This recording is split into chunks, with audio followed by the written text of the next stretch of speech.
നമസ്കാരം. അങ്ങനെ 5 വർഷത്തെ കാത്തിരിപ്പിന് ശേഷം ഈ 2024 ലോക്സഭാ തെരഞ്ഞെടുപ്പിൻ്റെ 2 ഘട്ടം പൂർത്തിയായ സമയത്ത് രാഹുൽ ഗാന്ധി റായ്ബറേലിയിൽ മത്സരിക്കാൻ വേണ്ടി തീരുമാനിച്ചു.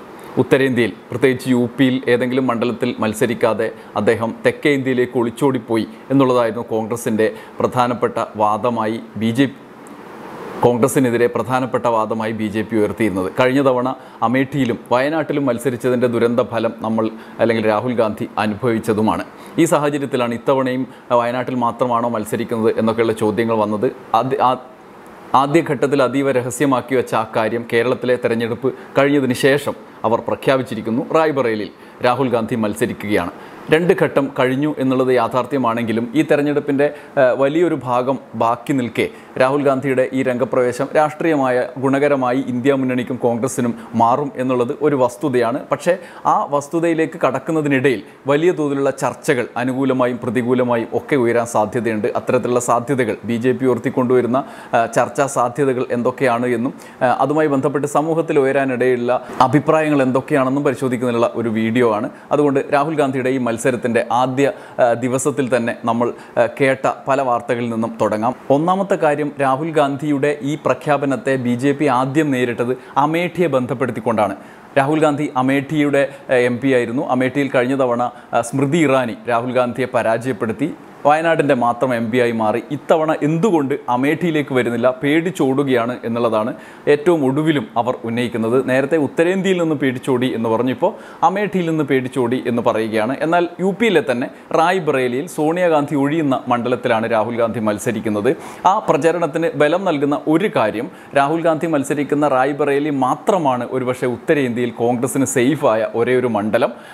അത് സുരക്ഷിതമാണോ എന്നത് സംബന്ധിച്ച തർക്കങ്ങളും ഉയരുന്നുണ്ട്. അതുമായി ബന്ധപ്പെട്ട വോട്ടിംഗ് നിലയിലേക്കും കഴിഞ്ഞ കാലത്തെ കോൺഗ്രസിന് അനുകൂലമായി പോൾ ചെയ്യപ്പെട്ട വോട്ടിൻ്റെ കണക്കിലേക്കും നമുക്ക് വരാം. ഈ ഘട്ടത്തിൽ അമേഠിയിൽ സ്മൃതി ഇറാനി BJPയുടെ എതിരാളി മത്സരിക്കുമ്പോൾ അവിടെ കോൺഗ്രസ് മറ്റൊരു സ്ഥാനാർത്ഥിക്ക് നൽകുകയും അവരുടെ വിശ്വസ്തനായ പ്രിയങ്ക ഗാന്ധി മത്സരിക്കണം എന്ന് ആവശ്യപ്പെട്ടിട്ടും വഴങ്ങാതെ പ്രിയങ്ക ഗാന്ധിയും റോബർട്ട് വദ്ര ആവശ്യപ്പെട്ടിട്ട് കൊടുക്കാതെയും ഉള്ള ഒരു സാഹചര്യമുണ്ട്. ഒടുവിൽ റായ്ബറേലിയിലേക്കാണ് സോണിയാഗാന്ധിയുടെ പിൻഗാമിയായി രാഹുൽ ഗാന്ധി വരുന്നത് എന്നുള്ള യാഥാർത്ഥ്യമുണ്ട്. ദീർഘകാലമായി അമേഠിയിൽ കോൺഗ്രസിൻ്റെ സംഘടനാ പ്രവർത്തനത്തിൽ സജീവമായി നിൽക്കുന്ന കിഷോരി ലാൽ ശർമ്മയാണ് സ്ഥാനാർത്ഥിയായി എത്തിയിരിക്കുന്നത്. ഒരുപക്ഷെ റോബർട്ട് വദ്ര മാക്സിമം അത് മത്സരിക്കാനുള്ള സാഹചര്യം എത്രത്തോളം ഉണ്ട് എന്ന് ആരാഞ്ഞിരുന്നുവെങ്കിലും കോൺഗ്രസ് നേതൃത്വത്തിന് അക്കാര്യത്തിൽ താല്പര്യമില്ല. ദേശീയ തലത്തിൽ തന്നെ വദ്ര സ്ഥാനാർത്ഥിയായാൽ ഉണ്ടായേക്കാനിടയുള്ള വിമർശനങ്ങളെ നേരിടാൻ വലിയ പ്രതിസന്ധി ആവും എന്നുള്ള ഒരു ഭീതി കോൺഗ്രസിന് തന്നെ ഉണ്ടായിരുന്നു. ആ സംശയം ആദ്യം തന്നെ അതുകൊണ്ട് മാറ്റുകയായിരുന്നു. അങ്ങനെയാണ് അമേഠിയിൽ വലിയൊരു നീക്കം നടത്തി രാഹുൽ ഗാന്ധിയെ തിരിച്ചു കൊണ്ടുവരുന്നതിന് പകരം റായ്ബറേലിയിൽ രാഹുൽ ഗാന്ധിയും അമേഠിയിൽ കോൺഗ്രസിൻ്റെ പ്രധാനപ്പെട്ട ഒരു നേതാവ്, പ്രാദേശികമായി സ്വാധീനമുള്ള ഒരു നേതാവ് വേണം എന്നുള്ള തീരുമാനത്തിൽ എത്തുകയും ചെയ്തത്. പ്രിയങ്ക നേരത്തെ തന്നെ താനില്ല എന്ന് പറഞ്ഞിരുന്നു. ഇനി റായ്ബറേലിയിൽ തന്നെ എന്താണ് സാഹചര്യം എന്ന് നോക്കാം. ആദ്യം 2004 സോണിയാഗാന്ധി റായ്ബറേലിയിൽ മത്സരിക്കുന്നത്. അന്ന് അശോക് കുമാർ സിംഗ് ആയിരുന്നു എതിരാളി. 2004 സോണിയാഗാന്ധി 2,99,765 വോട്ടിൻ്റെ ഭൂരിപക്ഷത്തിനാണ് ജയിച്ചത്. എന്നാൽ 2006 ഇരട്ട പദവിയുമായി ബന്ധപ്പെട്ട് അത്യാവശ്യം മുതിർന്ന ആളുകൾക്കൊക്കെ ഓർമ്മയുണ്ടാവും, വലിയൊരു വിവാദം ഉണ്ടാവുകയും രാഹുൽ ഗാന്ധി രാജിവെച്ച് വീണ്ടും മത്സരിക്കേണ്ട ഒരു സാഹചര്യം ഉണ്ടാവുകയും ചെയ്തിരുന്നു. ഇല്ലെങ്കിൽ അവരുടെ അംഗത്വം റദ്ദായി പിന്നീട് മത്സരിക്കാൻ പറ്റാത്തൊരു സാഹചര്യം സംജാതമായേനെ. അവർ അന്ന് മത്സരിച്ച് ഉപതെരഞ്ഞെടുപ്പുണ്ടായി 2006. ആ ഉപതെരഞ്ഞെടുപ്പിൽ സോണിയാഗാന്ധിക്ക് വലിയ പിന്തുണ അവിടെ നിന്ന് ലഭിച്ചു. 4,17,888 വോട്ടിൻ്റെ ഭൂരിപക്ഷം 2006 ഉപതെരഞ്ഞെടുപ്പിൽ സോണിയാഗാന്ധിക്ക് ലഭിച്ചു. പിന്നീട് 2009 സോണിയാഗാന്ധിയുടെ ഭൂരിപക്ഷം 3,72,165 ആയിരുന്നു അവിടെ ഭൂരിപക്ഷം. 2014 സോണിയാഗാന്ധിയുടെ ഭൂരിപക്ഷം 3,52,713 ആയിരുന്നു. അതും കടന്ന് 2019 വരുമ്പോഴാണ് ഭൂരിപക്ഷം കാര്യമായി ഇടിവ് സംഭവിക്കുന്നത്. രാജ്യത്താകെയുള്ള BJP മോദി തരംഗത്തിൻ്റെ ഭാഗമായുള്ള ഒരു ഇലക്ഷൻ കൂടിയാണ് എന്നുള്ളത് പ്രധാനപ്പെട്ട കാര്യമാണ്. അതുകൊണ്ട് 1,67,178 വോട്ടിനാണ് ദിനേശ് പ്രതാപ് സിംഗിനോട് സോണിയാഗാന്ധി 2019 അവിടെ നിന്ന് വിജയിച്ചത്. താരതമ്യേന ഭൂരിപക്ഷം കാര്യമായി കുറഞ്ഞ ഒരു തെരഞ്ഞെടുപ്പാണ്. എന്നാൽ ഈ തെരഞ്ഞെടുപ്പ് കഴിഞ്ഞ തെരഞ്ഞെടുപ്പ് തെരഞ്ഞെടുപ്പിൽ നിന്നും ഭിന്നമാണ് എന്ന് ഇന്ത്യൻ രാഷ്ട്രീയ സാഹചര്യങ്ങൾ വ്യക്തമാക്കുന്നുണ്ട്. വലിയ തോതിൽ കഴിഞ്ഞ തെരഞ്ഞെടുപ്പിൽ നിന്നും ഭിന്നമായി BJP വിരുദ്ധ വികാരം നിലനിൽക്കുന്നുണ്ട്. UP-യിലാണെങ്കിൽ അഖിലേഷ് യാദവിൻ്റെ നേതൃത്വത്തിൽ SP വലിയ പ്രചാരണ കോലാഹലങ്ങൾ നടത്തുകയാണ്. വലിയ തോതിലുള്ള പ്രതീക്ഷ അവർക്കുണ്ട്. കോൺഗ്രസ് ഈ SP-യുമായി വലിയ വിട്ടുവീഴ്ചകൾക്ക് തയ്യാറായിട്ടുണ്ട് എന്നുള്ളതും ഒരു യാഥാർത്ഥ്യമാണ്. ഈ സാഹചര്യത്തിൽ രാഹുൽ ഗാന്ധി അമേഠിയിൽ മത്സരിക്കുമ്പോൾ ജനപിന്തുണ കഴിഞ്ഞ തവണ സോണിയാഗാന്ധിക്ക് കിട്ടിയതിനേക്കാൾ കൂടും എന്നുള്ള പ്രതീക്ഷയാണ് കോൺഗ്രസിനുള്ളത്. യുക്തിസഹമായ ആ പ്രതീക്ഷ നിലനിൽക്കെ തന്നെ സോണിയാഗാന്ധിയുടെ മണ്ഡലത്തിലേക്ക് രാഹുൽ ഗാന്ധി സേഫായ മണ്ഡലത്തിലേക്ക് വന്നു എന്നുള്ള ആരോപണം BJP ഉയർത്തുകയും ചെയ്യുന്നുണ്ട്. പക്ഷേ BJP ഉന്നയിച്ചിരുന്ന ഒരു പ്രധാനപ്പെട്ട കാര്യം രാഹുൽ ഗാന്ധി ഉത്തരേന്ത്യയിൽ നിന്ന് പേടിച്ചോടുന്നു എന്നുള്ളതാണ്. ആ പേടിച്ചോട്ടത്തിനൊരു മറുപടി എന്ന് തന്നെ ഇതിനെ കാണാം.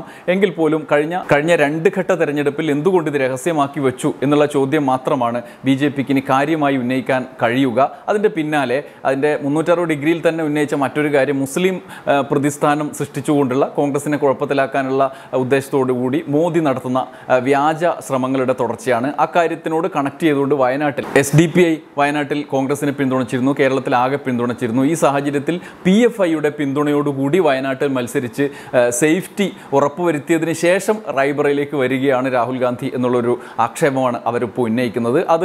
അതിൻ്റെ തീവ്രതയിൽ തന്നെ മറ്റു പല കാര്യങ്ങളും പാകിസ്ഥാൻ രാഹുൽ ഗാന്ധിയെ പ്രധാനമന്ത്രിയാക്കാൻ വേണ്ടി ശ്രമിക്കുന്നു എന്നുൾപ്പെടെയുള്ള കാര്യങ്ങൾ ഉന്നയിച്ചതുകൊണ്ട് അത് അത്രയധികം ഏശില്ല എന്നുള്ളൊരു വസ്തുതയുണ്ട്. പക്ഷേ അവർക്ക് പ്രചരണ വിഷയമാക്കി അത് കൊണ്ടുവരികയും ചെയ്യാം. പക്ഷേ ഉത്തരേന്ത്യയിലെ ഈ സാന്നിധ്യം, രാഹുൽ ഗാന്ധിയുടെ സാന്നിധ്യം മൂലം രാഹുൽ ഗാന്ധി വേഴ്സസ് നരേന്ദ്രമോദി എന്നൊരു ചർച്ചയിലേക്ക് ഇനിയുള്ള കാലത്തെ അവസാന ഘട്ടത്തിലേക്ക് കടക്കുമ്പോഴൊക്കെ തീവ്രമായ പ്രചരണ വിഷയമാക്കി ഉയർത്താൻ കോൺഗ്രസിന് കഴിഞ്ഞു എന്നുള്ളത് ഒരു യാഥാർത്ഥ്യമാണ്. ഈ ഘട്ടത്തിലാണ് നരേന്ദ്രമോദി രാഹുൽ ഗാന്ധിയെ ആക്ഷേപിച്ചുകൊണ്ട് അല്ലെങ്കിൽ പരിഹസിച്ചുകൊണ്ട് രംഗത്ത് വരുന്നത്. തോറ്റോടരുത് എന്ന് മുന്നറിയിപ്പ് നൽകിക്കൊണ്ടാണ് നരേന്ദ്രമോദി പുതിയ ചർച്ച ഉയർത്തിക്കൊണ്ടുവന്നത്. മോദിയുടെ ഈ പ്രതികരണത്തിൻ്റെ വിശദാംശം ഇങ്ങനെയാണ്. നരേന്ദ്രമോദി പറയുന്നത്, കോൺഗ്രസിൻ്റെ ഏറ്റവും വലിയ നേതാവിന് തെരഞ്ഞെടുപ്പിൽ മത്സരിക്കാനുള്ള ധൈര്യമില്ല എന്നും അവർ ഒളിച്ചോടും എന്നും ഞാൻ നേരത്തെ തന്നെ പാർലമെൻറ്റിൽ പറഞ്ഞതാണ്. അവർ രാജസ്ഥാനിലേക്ക് പോയി, അവിടെ നിന്ന് രാജ്യസഭയിലേക്ക് എത്തി. അത് സോണിയാഗാന്ധിയുടെ കാര്യമാണ്. സോണിയാഗാന്ധി റായ്ബറേലിയിൽ ഇപ്രാവശ്യം മത്സരിക്കുന്നില്ല എന്ന് നേരത്തെ തന്നെ പറഞ്ഞതാണ്. ഈ കാര്യമാണ് നരേന്ദ്രമോദി പറയുന്നത്. അവരുടെ യുവരാജാവ് വയനാട്ടിൽ പരാജയപ്പെടാൻ പോവുകയാണ് എന്നും ഞാൻ നേരത്തെ പറഞ്ഞു. വയനാട്ടിൽ പോളിംഗ് അവസാനിച്ചാൽ മറ്റൊരു സീറ്റ് തേടി അദ്ദേഹം പോകുമെന്ന് ഞാൻ പറഞ്ഞു. അമേഠിയിൽ മത്സരിക്കാൻ അദ്ദേഹത്തിന് പേടിയുള്ളത് കൊണ്ടാണ് റായ്ബറേലിയിലേക്ക് പോകുന്നത്. അവർ എല്ലാവരോടും ഭയക്കരുത് എന്ന് പറയുന്നു. എനിക്ക് അവരോട് പറയാനുള്ളത് ഭയക്കരുത്, ഒളിച്ചോടരുത് എന്നാണ്.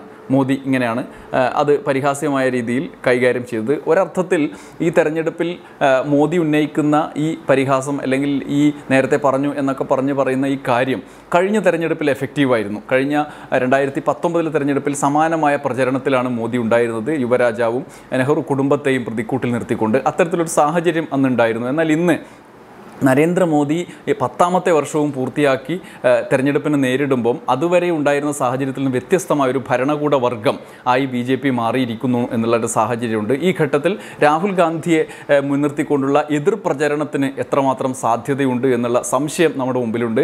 2 ഘട്ട തെരഞ്ഞെടുപ്പ് കഴിഞ്ഞപ്പോഴും ഉത്തരേന്ത്യയിൽ നിന്നടക്കം പ്രചരണ രംഗത്ത് നിന്ന് വരുന്ന വിവരങ്ങളുടെ അടിസ്ഥാനത്തിലും BJP വലിയ തോതിൽ പ്രതിരോധത്തിലേക്ക് നീങ്ങുന്ന കാഴ്ച നമ്മൾ കണ്ടു. അതിൻ്റെ ഭാഗമായിട്ട് തന്നെയാണ് അദ്ദേഹം മുസ്ലിങ്ങളെ പ്രതിക്കൂട്ടിൽ നിർത്തിക്കൊണ്ടുള്ള പ്രചാരണത്തിന് നേതൃത്വം നൽകിയതിനെ വിലയിരുത്തിയത് പല പ്രമുഖരും. ഈ ഘട്ടത്തിലാണ് വീണ്ടും രാഹുൽ ഗാന്ധിയെ കേന്ദ്രീകരിച്ചുള്ള ചർച്ചകളിലേക്ക് BJPയും കടക്കുന്നത്. ഈ തെരഞ്ഞെടുപ്പിൻ്റെ ആദ്യഘട്ടം തുടങ്ങിയപ്പോൾ മുതൽ മോദി ഗ്യാരണ്ടി എന്ന ആദ്യം ഉച്ചരിച്ചതല്ലാതെ പിന്നീട് മുഴുവൻ ഇന്ത്യ മുന്നണിയും കോൺഗ്രസും ഉയർത്തുന്ന അജണ്ടകൾക്ക് പിന്നാലെയാണ് മോദിയും BJPയും പോയത് എന്നുള്ള ഒരു പ്രത്യേകത ഈ തെരഞ്ഞെടുപ്പ് ആർജിച്ചിരിക്കുന്നു. ഇനി അങ്ങോട്ടും ആ തരത്തിലുള്ള ഒരു പ്രചരണത്തിലേക്കായിരിക്കും BJP പോവുക എന്നുള്ളതാണ്. കോൺഗ്രസിൽ വലിയ തോതിൽ ദുർബലമായ സാഹചര്യമുണ്ട് എന്നും ഇന്ത്യ മുന്നണി ശക്തമേ അല്ല എന്നുമുള്ള പ്രചരണത്തിൽ നിന്നും മാറി അവർ ഏതു തരത്തിലും വരാൻ പാടില്ല, അവർ വരാനിടയുണ്ട് എന്നുള്ളൊരു സാഹചര്യം മുന്നിലേക്ക് വെച്ചുകൊണ്ട് അതിനെ അറ്റാക്ക് ചെയ്യുന്ന രീതിയിലേക്കാണ് മാറിയത്. പാകിസ്ഥാൻ രാഹുൽ ഗാന്ധിയെ പ്രധാനമന്ത്രിയാക്കാൻ ശ്രമിക്കുന്നു എന്നും കോൺഗ്രസ് അധികാരത്തിൽ വന്നാൽ മുസ്ലിങ്ങളുടെ സ്വത്ത് വർദ്ധിപ്പിക്കാൻ നിങ്ങളുടെ കയ്യിൽ നിന്ന് സ്വത്തെടുത്ത് മുസ്ലിങ്ങൾക്ക് കൊടുക്കും എന്നും പലതരത്തിൽ സംവരണം ഉൾപ്പെടെയുള്ള കാര്യങ്ങൾ എടുത്ത് അവർക്ക് കൊടുക്കും എന്നൊക്കെയുള്ള വലിയ തോതിലുള്ള ഒരു ഭീതി സൃഷ്ടിക്കാനാണ് BJP ശ്രമിക്കുന്നത്. സാഹചര്യം അവർക്ക് കൂടി സാധ്യത കൽപ്പിക്കുന്ന ഘട്ടത്തിലേക്ക് മാറിയിരിക്കുന്നു എന്ന് തിരിച്ചറിഞ്ഞിരിക്കുന്നു BJP എന്നുള്ളതാണ് യാഥാർത്ഥ്യം. അതുകൊണ്ടുകൂടിയാണ് ഇത്തരത്തിലുള്ള പ്രചരണത്തിലേക്ക് കടക്കുന്നത്. അതിനോട് ചേർത്ത് വയ്ക്കാൻ രാഹുൽ ഗാന്ധി ഗാന്ധിയുടെ സാന്നിധ്യം കൂടി പ്രധാനപ്പെട്ടൊരു കാരണമായി എന്നുള്ളത് ഒരു കാര്യമാണ്. ഈ സാഹചര്യത്തിൽ റായ്ബറേലിയിലെ രാഹുൽ ഗാന്ധിയുടെ സാന്നിധ്യം ഇനിയുള്ള തെരഞ്ഞെടുപ്പ് ചർച്ചകളെ കൂടി സ്വാധീനിക്കുന്ന ഒരു ഘടകമായി മാറുന്നു എന്നുള്ളതാണ് ഈ സാഹചര്യം വിലയിരുത്തുമ്പോൾ നമുക്ക് മനസ്സിലാവുക.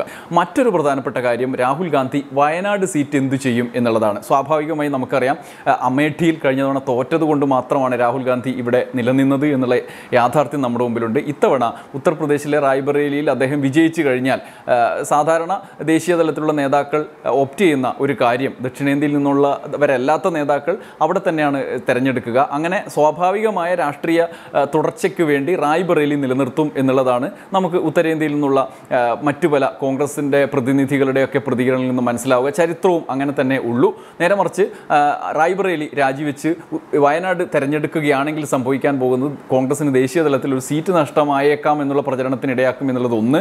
രണ്ടാമത്തേത്, ഇങ്ങനെ താൽക്കാലിക ഗിമ്മിക്കിന് വേണ്ടി റായ്ബറേലിയിൽ മത്സരിച്ചു എന്നുള്ള പ്രചരണം BJP തുടർന്ന് അടുത്ത തെരഞ്ഞെടുപ്പിന് പോലും ബാധിക്കുമെന്ന വിധത്തിൽ തുടരാനും സാധ്യതയുണ്ട് എന്നുള്ളതാണ്. അതുകൊണ്ട് നമ്മുടെ സ്വാഭാവികമായ രാഷ്ട്രീയ ഭൂതകാലം പരിശോധിച്ച് നോക്കിയാൽ വരുന്ന നാളുകളിലും കോൺഗ്രസിൻ്റെ സാന്നിധ്യം ഏത് തരത്തിലായിരിക്കാം എന്നുള്ളത് വെച്ച് താരതമ്യം ചെയ്ത് നോക്കിയാൽ നമ്മളെത്താവുന്ന നിഗമനം, റായ്ബറേലിയിൽ ജയിച്ചാൽ അവിടെ തന്നെ രാഹുൽ ഗാന്ധി നിലനിൽക്കും, വയനാട് ഉപേക്ഷിക്കും, വയനാട്ടിൽ മറ്റ് ഉപതെരഞ്ഞെടുപ്പ് വന്നേക്കാം എന്നുള്ളതാണ്. സ്വാഭാവികമായി കോൺഗ്രസിൻ്റെ ഉറച്ച കോട്ടയാണ് വയനാട് എന്നുള്ളത് കൊണ്ടും വയനാട് നിലനിർത്തിക്കൊണ്ട് കോൺഗ്രസിന് ഉപതെരഞ്ഞെടുപ്പിനെയും നേരിടാം എന്നുള്ള പ്രതീക്ഷയും അവർക്കുണ്ടാകും എന്നുള്ളതാണ്. ഈ ഘട്ടത്തിൽ വയനാട്ടിലെ ജനങ്ങളോട് എന്തുകൊണ്ട് രാഹുൽ ഗാന്ധി ഈ കാര്യം പറഞ്ഞില്ല എന്നുള്ള ചോദ്യമാണ് പ്രസക്തമായി നിലനിൽക്കുന്ന ഒരേ ഒരു കാര്യം.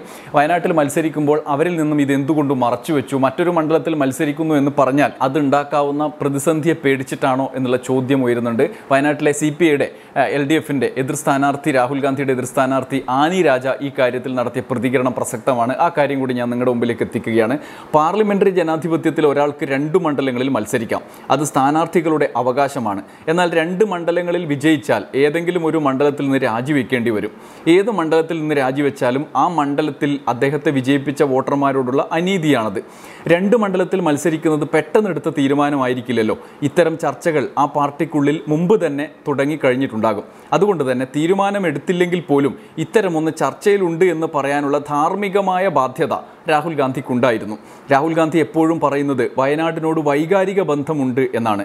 മണ്ഡലത്തിന് വേണ്ടി ഒന്നും ചെയ്തില്ലെങ്കിൽ പോലും വൈകാരിക ബന്ധമുണ്ട് എന്ന് പറഞ്ഞ് അദ്ദേഹം രണ്ടാമതും വയനാട്ടിൽ മത്സരിച്ചു. സന്ദർഭത്തിനനുസരിച്ച് മാറിക്കൊണ്ടേയിരിക്കുന്ന വൈകാരികതയാണോ അതെന്ന് കോൺഗ്രസ് പറയണമെന്നാണ് ആനി രാജ ആവശ്യപ്പെടുന്നത്. ഈ സാഹചര്യത്തിൽ KC വേണുഗോപാൽ ഈ പ്രഖ്യാപനം വന്നതിന് ശേഷം നടത്തിയ പ്രതികരണം പ്രധാനപ്പെട്ടതാണ്. കാരണം അമേഠിക്കും റായ്ബറേലിക്കും രാഹുൽ ഗാന്ധിയുമായി വൈകാരികമായൊരു ബന്ധമുണ്ട് എന്നുള്ള വാദമാണ് അദ്ദേഹം ഉന്നയിച്ചത്. ഒരുപക്ഷെ ഇന്ദിരാഗാന്ധി മുതൽ റായ്ബറേലിക്ക് നെഹ്റു കുടുംബത്തോട് അങ്ങനെ ഒരു ബന്ധമുണ്ട്. അതിൻ്റെ തുടർച്ച രാഹുൽ ഗാന്ധിയോടും ആ ബന്ധത്തിൻ്റെ തുടർച്ച ഉണ്ടാകും എന്നുള്ളത് ഒരു യുക്തിസഹമായ നിഗമനവുമാണ്. ഈ സാഹചര്യത്തിൽ നേതാക്കൾക്ക് ഇപ്പോൾ രാഹുൽ ഗാന്ധി വയനാട്ടിൽ ഒരു പ്രതിസന്ധി ഘട്ടത്തിൽ അദ്ദേഹത്തെ വിജയിപ്പിച്ചു വിട്ട മണ്ഡലം എന്നുള്ള നിലയിൽ ഒരു വൈകാരിക ബന്ധം അദ്ദേഹത്തിൻ്റെ ഉള്ളിൽ സ്വാഭാവികമായിട്ടുണ്ടാവും. പക്ഷേ ആ വൈകാരികതയിൽ ഏറ്റക്കുറച്ചിലുണ്ടാവും. റായ്ബറേലിയോട് ദേശീയ രാഷ്ട്രീയത്തിൻ്റെ തന്നെ അടിസ്ഥാനത്തിലുള്ള ഒരു ബന്ധം, കുടുംബപരമായിട്ടുള്ള ഒരു ബന്ധം തന്നെ അദ്ദേഹത്തിനുണ്ട്. ഇവിടെ പ്രതിസന്ധി ഘട്ടത്തിൽ സഹായിച്ചു എന്നുള്ളൊരു ബന്ധമാണുള്ളത്.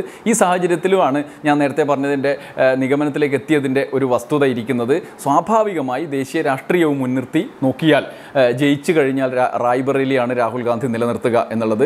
ഇപ്പോൾ കേരളത്തിൽ വരുന്ന വാർത്തകളിൽ പ്രധാനപ്പെട്ട ഒരു കാര്യം രാഹുൽ ഗാന്ധി വയനാട്ടിൽ തന്നെ തുടരാൻ വേണ്ടി ഒരു നിബന്ധന വെച്ചു എന്നുള്ള കാര്യമൊക്കെയാണ്. പക്ഷേ അതൊക്കെ നമുക്കിതിന് ശേഷം വീണ്ടും ചർച്ച ചെയ്യാവുന്നതാണ്. കാരണം അങ്ങനെ ഒരു സാധ്യത പോലും നിലനിൽക്കില്ല എന്നുള്ളതൊരു യാഥാർത്ഥ്യമാണ്. കാരണം റായ്ബറേലി പോലെ UPയിൽ ഒരു മണ്ഡലത്തിൽ ജയിച്ചു വന്നതിന് ശേഷം തെക്കേ ഇന്ത്യയിലേക്ക് തിരിച്ചു വന്ന് അവിടെ വടക്കേ ഇന്ത്യയിൽ വിജയിപ്പിച്ച് വിട്ട ആളുകളിൽ നിന്നും ആ മണ്ഡലം ഉപേക്ഷിച്ച് ഇങ്ങോട്ട് വരിക, വീണ്ടും വയനാട്ടിൽ മാത്രമായി നിലനിൽക്കുക എന്നുള്ളത് രാഷ്ട്രീയ യുക്തിക്ക് ചേർന്നതല്ല എന്നുള്ളതൊരു യാഥാർത്ഥ്യമാണ്. അതുകൊണ്ട് അങ്ങനെ ഒരു സാധ്യത തന്നെ നമ്മുടെ മുമ്പിലില്ല. തൽക്കാലം കേരളത്തിലും വയനാട്ടിലും പിടിച്ചു നിൽക്കാനുള്ള ഒരു വാർത്ത എന്നുള്ളതിനപ്പുറത്തേക്ക് രാഹുൽ ഗാന്ധി അങ്ങനെ ഒരു ഉപാധി വയ്ക്കുകയോ അതിനോട് ചേർന്ന് നിന്ന് തുടർന്ന് രാഷ്ട്രീയ പ്രവർത്തനം നടത്തുകയോ ചെയ്യാൻ സാധ്യതയില്ല.